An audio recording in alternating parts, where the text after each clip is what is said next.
খুব ছোটবেলায় রবি ঠাকুরের একটি কবিতা পড়েছিলাম। প্রশ্ন।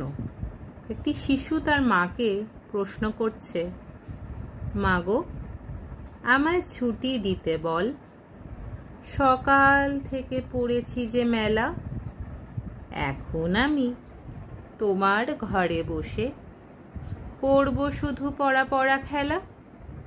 তুমি বলছো দুপুর এখন সবে, না হয় যেন সত্যি হলো তাই। একদিনও কি দুপুরবেলা হলে বিকেল হলো মনে করতে নাই?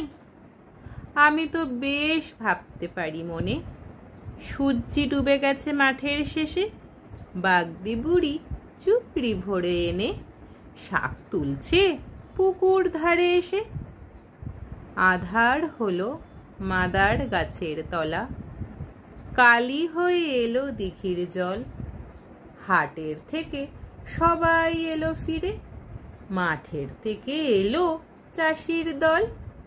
মনে করো না উঠল সাঁঝের তারা, মনে করো না সন্ধে হলো যেন, রাতের বেলা দুপুর যদি হয়, দুপুর বেলা রাত হবে না কেন? নমস্কার।